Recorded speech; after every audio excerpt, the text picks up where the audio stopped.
Welcome everyone to this online information session. I hope that you can all hear me well. My name's Tom Buchanan. I'm the course director for the certificate in history. This information session is fairly short, and we will be holding some longer open evenings later in the year, where we will be able to give you more detail about many aspects of the course. But I hope you'll find this helpful. And thank you very much indeed for your interest in the course. The first thing to say is that the course is in the process of changing its name. In 1997, we set up the Foundation Certificates in History. 2024 will be the first year in which it has the slightly different title of the Undergraduate Certificate in History, but in every other respect, it is the same course, and we will be making everyone aware of the change in name and the fact that really nothing much has changed beyond the name change. The course itself is exactly the same. The course is taught part-time over 2 years, and it is the equivalent of the first year of the undergraduate history degree at the University of Oxford. This course will start in the autumn of 2024. As I say, the course has been run very successfully since 1997. It was primarily set up to help part-time mature students gain access to the University of Oxford and to complete their degree full-time. And over the years, more than 50 students on this course have progressed to the collegiate university and have completed their undergraduate degrees full-time. Most of those students have gone into the second year. In some cases, they've gone into the first year of the collegiate system. In addition, many more students have gone to other excellent universities, Russell Group universities, the Open University, more regional universities, and we're very proud of the achievements of all of our students who have taken their studies further, in some cases eventually progressing to take masters and PhDs. So we now have a very large group of alumni, and as I say, we follow their progress with interest, and we're very proud of all of their achievements. So who is the course intended for? Well, really it's intended for anyone with a strong interest in history. When I'm asked what is your typical student, I'd have to say that we don't have a typical student. We take students from all ages and from all backgrounds. And we're very happy with that, the breadth of experience you'll often find in a foundation course class, with the wide range of ages and people sharing their experience and their knowledge and interest in history. We also say that no formal qualifications or previous study of history are needed, and that is certainly the case. We have in the past taken people without any formal qualifications, but of course it's very helpful for us that if you do have qualifications, that you give us as much information as possible about those qualifications, and that of course helps us very much in terms of assessing your application. So do bear that in mind if you're considering making an application. How is the course set up? Well, broadly then, there are these 3 terms. Usually we have terms are made up of 10 evening classes. The evening classes are 2 hours long, and the autumn 2024 intake will take place on Monday evenings at our department, which you see in the picture there, Rewley House, the Department for Continuing Education, which is a central Oxford situation, very handy for bus and train links. And we will meet for this class on Monday evenings between 7 o'clock and 9 o'clock PM. And we keep that same evening across the whole of the 2 years. So if you start on a Monday, you will finish on a Monday. It doesn't change to another day of the week as we move along. During those 2-hour classes, you'll find a combination of some lecture style delivery alongside discussion, either collectively or in small groups. The classes are usually recorded, and we make the class available on the next morning on our Canvas website. So if for any reason you had to miss a class, you would still find that you could catch up by watching the recording the next morning. The classes are not usually broadcast as it were online as they happen, but the recordings are there. In addition to the teaching of the 2-hour evening classes, we also have tutorials, which are generally intended to give you feedback on your assignment writing. Those tutorials are conducted individually or in small groups, and they can be delivered online. Certainly, having the online capability means that we have far more flexibility in offering you tutorial slots. We also have a study week at the beginning of the second year. So that's normally in early September, and that's when students make a start on their optional papers. And so it's very important if you come on the course, you think a year ahead and make sure to keep that week clear, because it's an intensive 1-week study. We can give you the dates well in advance, but it is important to bear that in mind, because we cover a lot of work in that week, as you can imagine. Okay, so let me just say a few words about the course content. What would you study? In the first year, basically, we offer 2 survey courses, and you would write 3 essays for each course. The first course you would take is on British history from 1485 to 1603, in effect what we call the Tudor period. And the course would look at many different aspects of the period, including the politics, but also religion, social and economic topics. And secondly, in the second half of the year, we study European history, 1815 to 1914. The way that course is set up, the first 5 sessions provide a kind of overview to the whole period. And then we have 8 sessions on much broader topics. So we call it a thematic course. So we'll take topics such as industrialization across the whole of Europe, across the whole of that 100 years, nationalism likewise, or imperialism. And the idea is to, as far as possible, be able to make comparative analysis across the whole of that period. So it's a very broad canvas, but you'll find I think students find it very interesting in terms of the amount of ground that we cover. Moving into the second year, we start off with these optional papers. Usually, because the optional papers reflect our particular specialist interests, the choice is between the Spanish Civil War and a course on the nobility and gentry, 1560 to 1642, which is really a British social history course. These courses are taught with specific reference to the study of original documents. So at the start of each course, you'll be given a collection of these documents, which you then draw upon for your written work. For that course, there are 2 essays and an exam.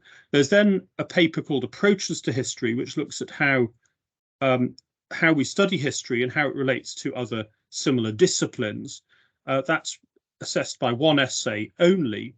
And then the final paper you would take is British History 1900 to 1979, which is more of a survey course looking at the broad range of political, social, international relations, those sorts of topics. And again, that's assessed by 3 essays. 3 essays, 3 essays and an exam. So there's quite a wide range of topics there. You'll be going back as far as what we call the early modern period, but also coming quite up to date as well. How is the course assessed? Well, broadly, you'll be writing 6 essays per year. Each essay is of 2,000 words. In the second year, the exception there is that we have an extended essay, which students take during the optional paper, and that's 4,000 words. At the end of each year, we have exams that are taken in person and are handwritten. At the end of each year, you'll have 2 exams of 3 hours each, and they make up 70% of your final grade. And the 2 years cumulatively make your final grade. The years aren't weighted differently. So exams obviously are a very important part of the final grade, and we do help students prepare for the exams. We understand that students need some preparation by offering revision classes, but also by offering a mock exam and giving feedback on that in May. And we encourage all students to take the mock exam. It's a voluntary thing, it's on a Saturday, but certainly students who take that mock exam find it extremely helpful when it comes to the real thing about a month later. There's also some social occasions and celebrations along the way. We think that generally students have an enjoyable time. At least part of that, I think, comes from the way that students get to work together independently of the department and the course. So typically there'll be a WhatsApp group and that kind of thing, and people will meet socially outside of the group, and generally that's a very happy experience. But we also do offer some occasions where we offer a kind of focal point for social occasions and so on. At the end of each year, we have a dinner where both year groups are invited just after the exams. We have lunch together every day during the study week, so you get to know people much better through that. And at the very start of the course, we have a thing called the Historical Skills Day, which includes a visit to the Bodleian Library. And again, we have lunch together and have various sessions based on different historical skills.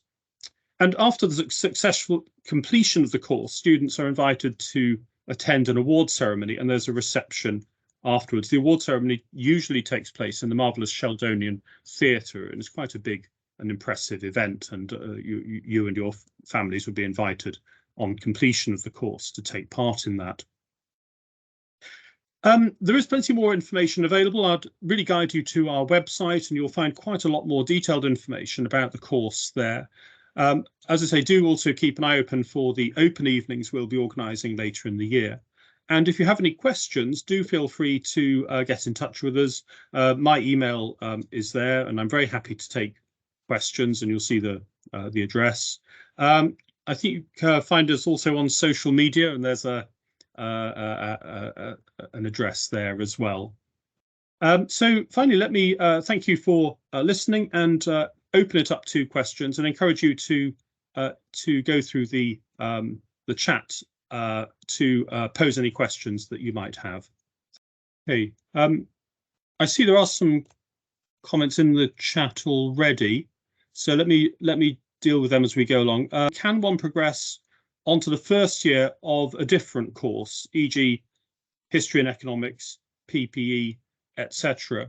I think the answer to that would be that the course was set up specifically for the undergraduate degree in history.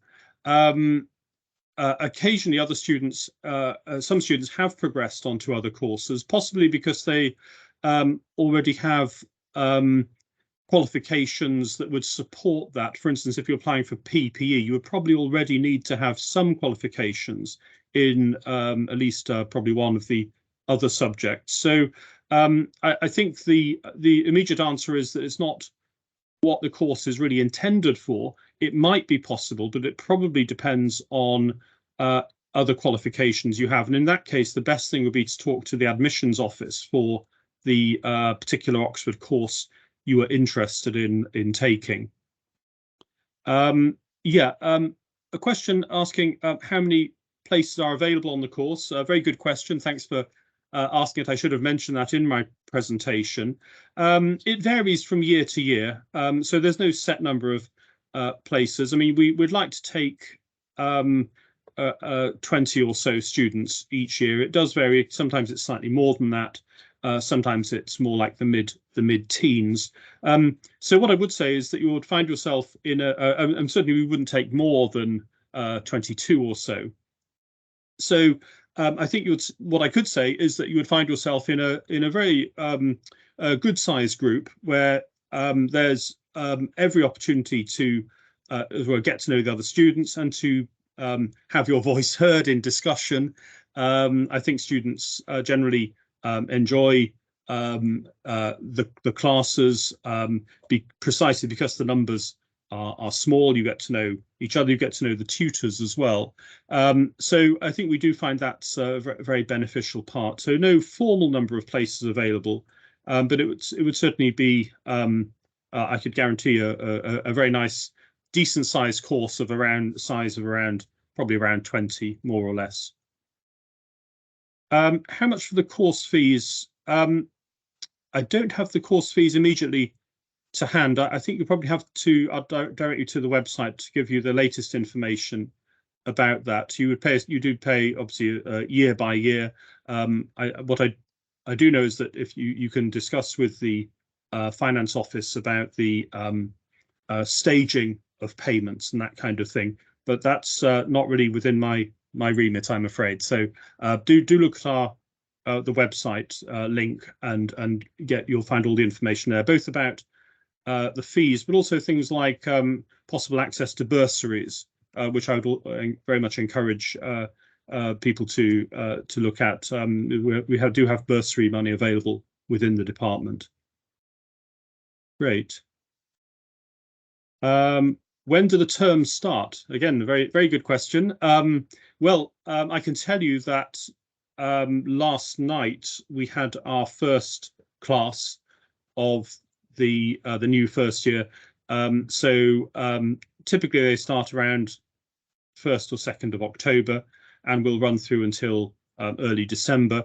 For the first years, we have an induction session, which is the week before. So last night was the Wednesday night class, and the previous Wednesday we had the induction session. So if you're starting in your first year, it'll probably be about the say the 25th of September or something like that, but I don't have the exact dates to hand, I'm afraid. But that's broadly what it would be. So terms start, and then we set out the terms. You would see the terms for all 3 terms during the year, and then we give you an update for the second year where you see the terms are set out there as well. The next question, is a personal statement and reference required with the application? That's a very important part of the application. We do ask all of our applicants to supply a personal statement and also to supply a reference. The personal statement is important in order to give us some background, and in particular to learn more about your interest in history. So do take the opportunity to tell us about books you've read, historical visits you've made, your interest in maybe in museums and galleries and that kind of thing. And also do give us a general overview of what your motivation is. The more we know, the easier it is for us to assess your application. So do really be as full in the information you give as possible. References, I know this sometimes causes concern because some people say, well, I've not studied for a long time, and my referees maybe you're out of touch with the people who taught you years ago and that kind of thing. What we would say is don't worry about this too much. Obviously, if you have studied recently, that's perfect. So, for instance, sometimes students come on the foundation, the undergraduate certificate, I must call it now, having, say, studied an online course through the department or taken a face-to-face 10-week class in the department or something like that. Now, if that's the case, then obviously we'd encourage you to ask your tutor on that course to give you a reference, and that would be someone who ideally has not only seen you and seen how you get on in class, but also has maybe seen and maybe even marked some of your written work, and that would be very helpful for us, obviously, in forming a view of your application. But don't worry if there isn't someone in that position. If you don't have someone in that position, then what we would say is you clearly just ask someone who knows you well, a work colleague or something like that, who could give us at least some insight into you and your motivation and how you work and that kind of thing. So as I say, don't worry about that unduly. But obviously, the more information you can give us and the more information a referee can give us, the better. Okay, there's a question asking, is there an online option for students overseas? Apologies for if this has been discussed. No, I'm afraid the answer is that there isn't currently an online option, either for students overseas or in Britain. During the COVID pandemic, we did turn the class into a remote class and people did study remotely. But the department's policy now is to study as far as possible face-to-face in person. So the recording of the classes is what gives our students the chance to catch up on classes they've missed. However, I mean, it's possible somewhere down the line there might be an online version of the course. I know that our English literature colleagues do have an online version of their course, but we don't have any immediate plans for that, I'm afraid. So that hopefully that answers that question. Next question, Michael. My guess is there will be more extensive information on the side. I did not know that when the talk started, hence my question on the presentation. Okay. Is it possible to do part of the course remotely, i.e. if traveling for part of the year? Well, yeah, thank you. Thanks for that question. That's a kind of variant, I suppose, on the online one. What I would say is that we expect students to attend 75% of classes. So there's quite a lot of room there. I mean, if you know you're going to be away for a certain amount of time, you know, there is some room for missing some classes. Obviously, the key thing is to be able to keep up with your studies and in particular with writing your essays. So if you, as you say here, if you're traveling for part of the year, what we would say is do discuss the situation with whoever is the tutor or course director and see if it is possible. We may need to discuss that with others in the department, but if it is possible, normally we will try to find a way. In certain circumstances, it is possible to apply for remote access as well, but that's quite unusual. It's not something that's easy to achieve. Am I correct in understanding that regular physical attendance is needed, or at least highly preferable? Well, that's right. I mean, this is the department's position, is that we do believe that face-to-face in-person participation is currently essential, apart from in very particular circumstances. That, yes, I mean, it is needed, but as I say, there is some room for manoeuvre in terms of missing classes and catching up, looking at the recorded sessions and so on. How does this course relate to the Certificate of Higher Education in History? The first part of year one seems to overlap quite a bit with that. Yeah, good question. I think the fundamental difference is in terms of the intensity of the study, and in particular, the difference being in terms of assessment and the fact that the Certificate of Higher Education in History does not have exams. You're simply assessed on your coursework. And what was the foundation certificate, now the undergraduate certificate, was set up precisely to help students to apply to Oxford. Oxford is still a very heavily exam-based course in history. So basically you have to be able really to prove your ability in exams in order to be able to stand a chance of applying. So although occasionally some students have progressed from the Certificate of Higher Education in History, which is derived primarily from our weekly classes face-to-face and online, I think it would be, I think you would stand more chance going through this route and taking this more intensive course. Also the course is structured as an undergraduate first year course, whereas the Certificate of Higher Education, I think, is more put together on the basis of your own choices. I think that's the fundamental difference, but mainly it's one of assessment. Okay, I was excited to read that we may be able to attend other lectures and seminars. Where are those usually held? Well, this is right.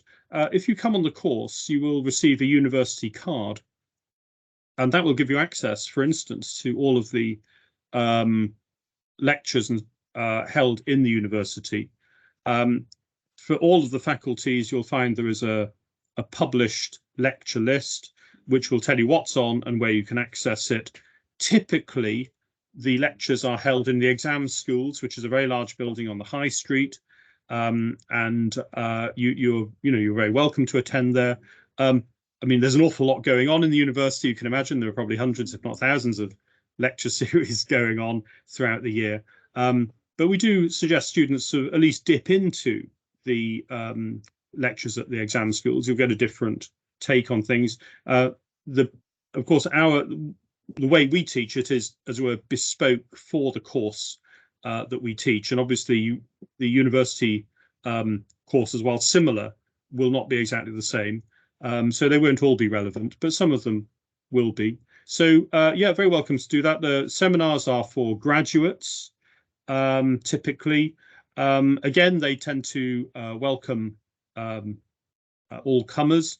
The only thing you'd have to look out for is where something is listed as a undergraduate class. Those tend to be restricted for, because of the numbers, they're restricted to undergraduates taking a particular course, so they're not open, but pretty well everything else is, and this is a fantastic resource.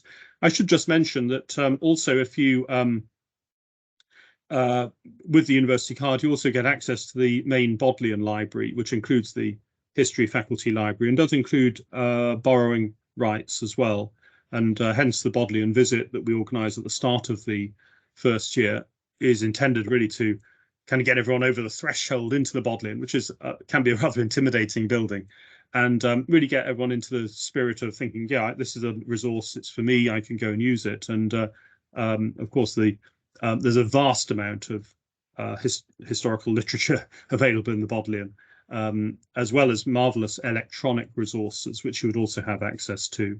So that university card would give you a lot of access in the university. If our applications are accepted, we will start to join it in September 2024. Yeah, that's right. We'll be interviewing probably in probably March, April, May of next year. What we do is we have a number of deadlines, and then we take all of the applicants from that deadline and then interview them all together. So it's called a gathered field. We normally have 2 of them. Sometimes we will add an additional field and take people in June.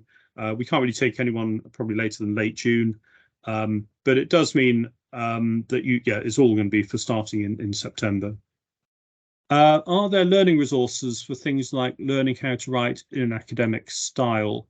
We don't offer that within the course as such. I mean, we very much teach you kind of as you go along, in terms of you get plenty of feedback on your essays, and in a sense, you have to learn. If you haven't had a great deal of experience, say in writing history, you have to accept it is it'll be a learning experience. There are courses run in this department on things like study skills, essay writing, that kind of thing, and you're very welcome to sign up for those, and there'll be a list of what was available at the start of each year. So there are things available, it's just it wouldn't be directly through this course. Do you provide academic references to students who intend to progress further with their studies, either within Oxford or other institutions? The simple answer to that is yes. Obviously, we're very interested in what students want to do with the course. We do hope, I mean, it's not essential, but we hope that everyone will go on to study either at undergraduate level. I mean, in some cases, people actually go on directly to postgraduate study, where they already have a first degree in maybe in a related subject, like say modern languages or something like that. Yes, either I will write a reference or my colleagues will write a reference, and we're very used to that. And indeed, we carry on writing references as well. If people remain interested in studying, so we do stay in touch with students and often do continue to write references. So that's definitely a yes. When does the application usually close? The application, as I say, there are a series of deadlines throughout the year. I'm afraid I don't have them immediately to hand, but probably one of them would be in maybe some point in March. There'd probably be another one in May, and possibly a final one in June. But those details will be available on the website. So do keep an eye on those dates. As I say, if you missed the first one, there's a second round. But probably worth if you get in early, as it were. If you're ready to apply, then there's no reason not to apply sooner rather than later. Okay, great. Is there anyone else? If not, I'm happy to close it there. And as I say, you're very welcome to come to our open evening later on in the year. Very nice to meet you all. Thank you so much for the questions. They're very helpful for me to have that prompt. And enjoy the rest of your day. Thank you very much indeed. Goodbye.